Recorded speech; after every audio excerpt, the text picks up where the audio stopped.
Hello, crime fighters. I'm Ray, the DA, and we're here on Straight Talk. And with us today is an old friend of mine, Anita Franklin. And I'm really sorry to say that she and I are friends, because typically when you prosecute like I did and you make friends in the business, that means somebody has had a victim. And Anita, you have. Your son was murdered. He was. Tell us, when did that happen? That happened April 13th on 2014. It happened in Duncan Park right here in Lexington, Kentucky.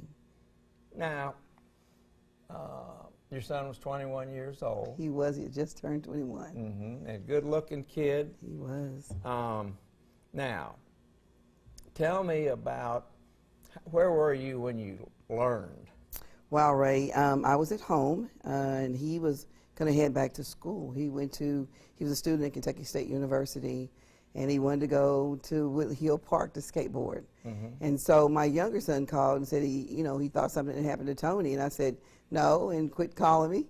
I said Tony is gone to the park, and he'll be back home soon. And this kid called 2 or 3 times, and that's when I realized really something was wrong. And so I contacted the Lexington Police Department to see had they heard if the child had been shot, and of course it was confirmed, not necessarily Tony, but she told me where he would be if that had happened. And of course I went to the University of Kentucky Hospital, and he was injured. And he subsequently died.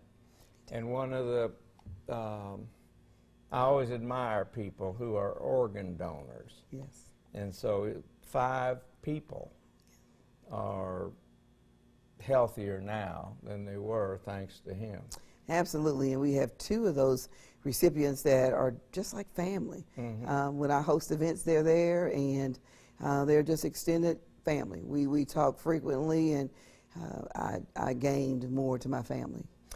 The criminal justice system typically treats people like, victims, in my opinion, treats people that are victims like trash, and you're no different on that. We feel like we're second-class citizens. Mm-hmm. Exactly.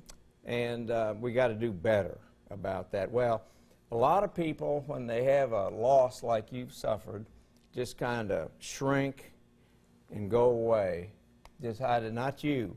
You got involved seriously in a organization called V.I.P. Why don't you tell us a little bit about it? And you brought a little poster here. I did. And tell us about it. After my son's death, I had a girlfriend from, she lived in Hawaii, and she said, what are you going to do about this? And I said, I'm going to show you. Immediately, we got out into the community, and we formed an organization called the Antonio Franklin Jr.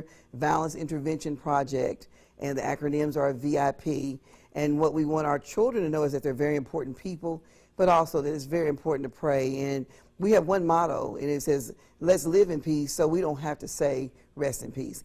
We have a lot of kids that walk around and say rest in peace. We shouldn't be saying that. We should be talking about how we want to live in peace, and they should know that longevity is what's expected. Don't expect to just make it to 18 or 21. You should expect to live an older age like myself. So it's not acceptable to say rest in peace. Well, one of the things, there's that thing about walking the talk. You don't just talk the talk. You're out in the midst of young people and sort of really pushing the idea, put down the damn guns. Absolutely.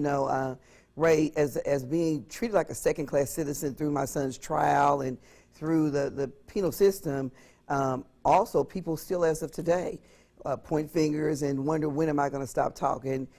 My question is, when is the violence going to end? Mm-hmm. That's when they can judge when I'm going to be quiet, is when the kids are able to live like they're supposed to live and how we are taught to live. And so we have different things. We organize peace walks, and we bring in farm animals and different things that our kids typically wouldn't see. And then I host a pageant every year in the month of August, and it's called the Mr. and Mrs. Essence of Lexington pageant. Well, at any rate, this is a good person to have on your side because she means business, so stand aside. Anita, thank you. And Thank you. once again, I'm sorry we have to meet. I love you, Ray, and I love Lexington. It's our community. Okay. Thank you, sir. The opinions expressed in this segment are not necessarily those of the management and staff of ABC 36.